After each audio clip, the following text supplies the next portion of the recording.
Magandang umaga po, Kalui. At sa iyong programa po ngayong umaga. Lagyan mo ng picture ni Kagawad Ray Tabang. Yan. Kagawad, kailan ito? At yun nga, sa pakikipag-usap din namin sa LTO, limitado lang yung binigyan ng authority ng regional office ng LTO para doon sa mobile processing ng student permit. At isa kayo sa San Pedro, sa pamamagitan ng request po ninyo, ginawa ninyo ang request sa pamamagitan ng sangguniang barangay, maisasagawa. Kailan ito, Kagawad?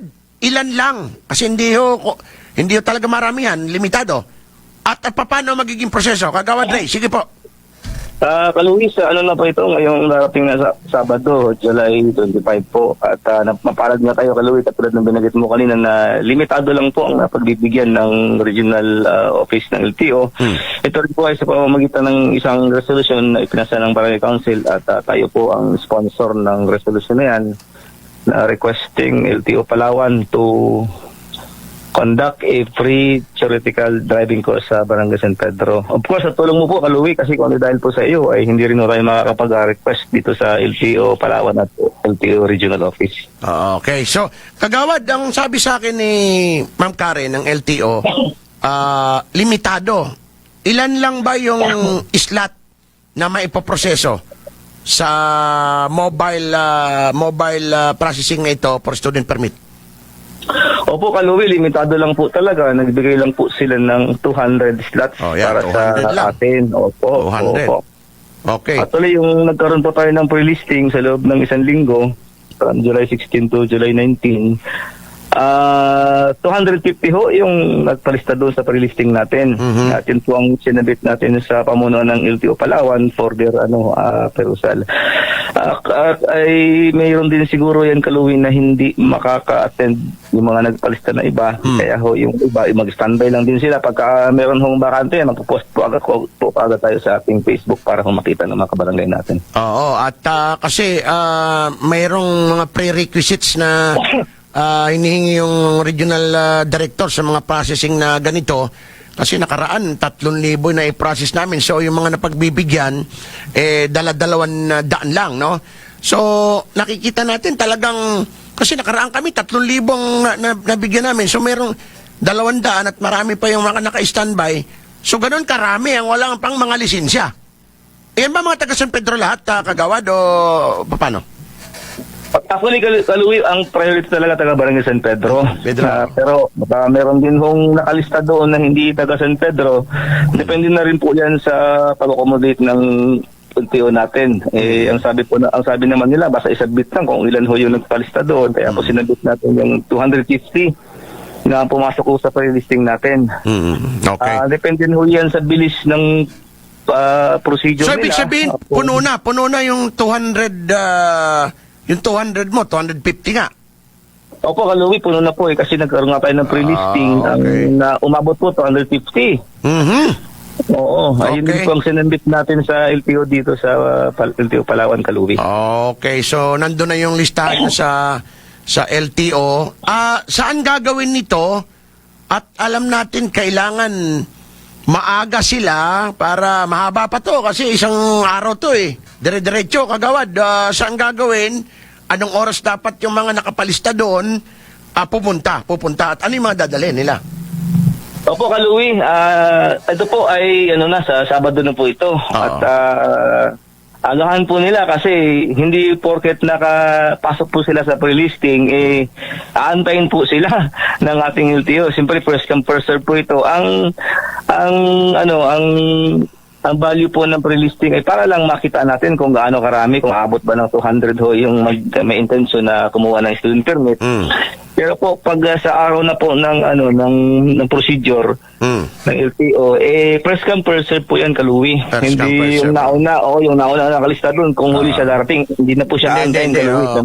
Kasi nakaraan ang ginawa namin, nagbukas kami ng upuan 5:00 pa lang ng madaling araw. So sa upuan, kung sino yung nauna, uupo ka doon at dire-diretso na yun hanggang doon sa huli, hanggang ma-accommodate mo yung mga nahuli. So, ganun yung mangyayari siguro, first come, first serve. Saan gagawin ito, Kagawad?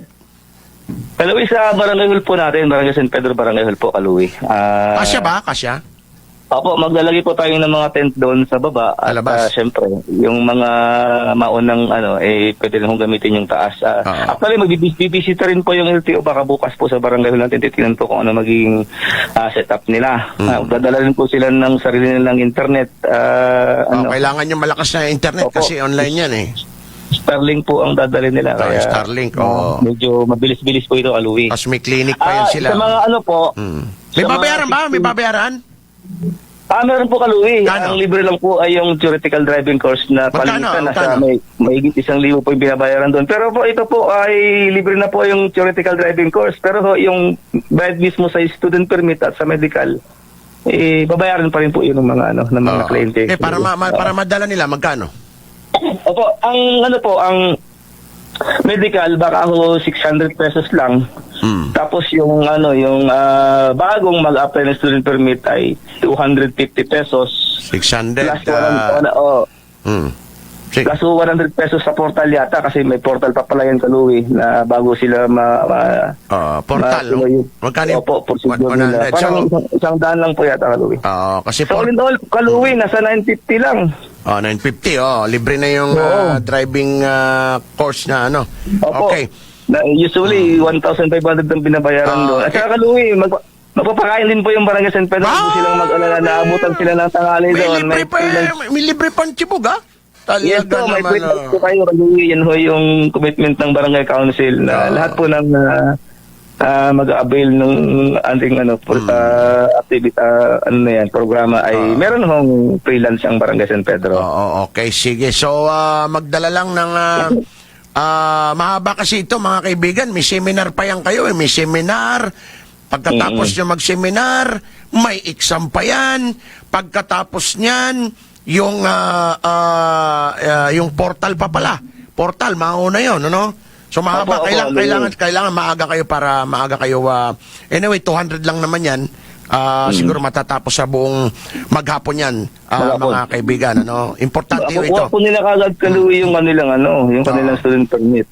Tama yun. Kasi yung nga pala, yung babayaran nyo, yung medical na yan, magagamit nyo in 2 months. So, halimbawa, after a month, pwede na kayo mag-apply ng non-pro.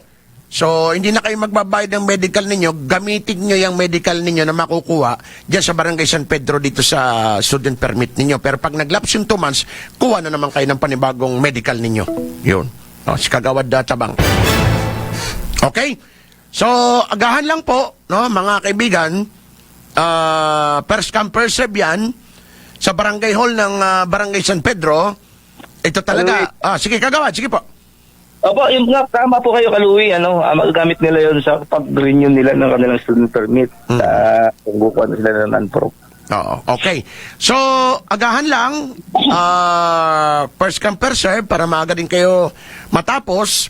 Kasi sabi ko nga, ay pili lang yung mga barangay na nabibigyan nito, mga kaibigan. Talagang tinarbaho lang to nila Kagawad Ray Tabang at yung barangay council.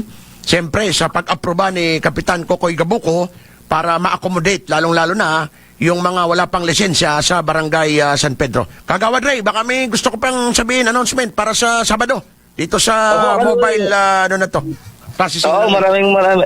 Maraming salamat, Kaluwi, sa pagkakataon na binigyan mo sa akin ngayon upang magkausap tayo po sa Sabado na ganapin na free mobile theoretical driving course ng LTO sa barangay natin. Ngayon pa lang, Kaluwi, nagpapasalamat din kami sa pamunuan ng LTO Palawan, Kaluwi, si Chief Karen, sa isikap niya rin na mailapit din po yung serbisyo ng gobyerno sa mga barangay. Mga kabarangay namin sa Barangay San Pedro, ito po ay isang programa na hatid po ng iyong council, Barangay San Pedro, sa pamamagitan po ng ating punong barangay, Francisco, Kokoy Gabuco at buong konseho po. Kasama rin po natin ng SK dyan. Kaluwi, may tubig sa umaga. Siguro kung kaya pa namin mag-prepare ng kape, may magpapakape rin po tayo. Basta ho, maging komportable lang po yung mga kabarangay natin sa Sabado, Kaluwi. Yan, okay. Sige, Kagawad. Teka muna. Kagawad Ray, yung bang 200,000 na galing sa presidente, 100,000 para sa MOOE ninyo, pagkatapos yung 100,000 para sa scholarship na 5 na tagbe 20,000. Naibigay na ba? O nintay pa ninyo? Kaluwi, wala pa hong update sa amin eh. Wala pa? Opo, wala pa po eh. Okay. Sige, kahapon kausap ko si Kagawad Ladi, Councilor Hemang, anytime siguro baka i-release na ng City Treasurer kasi darating yata si Presidente bukas at ipipresent tayo. Meron na kayong scholar na 5? Meron na po naipasa ang barangay Kaluwi. Okay, sige, good. At yun talagang nangangailangan din, Kagawad, yung mga nailagay yata doon. Opo, Kaluwi. Yun nga po, Kaluwi, sa dami po ng Dami. gustong mapasok Kulang. sa program na yan.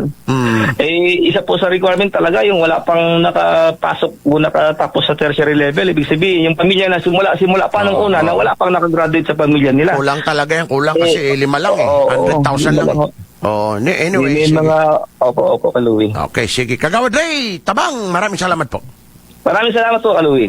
Okay, sige. Kagawad Ray Tabang,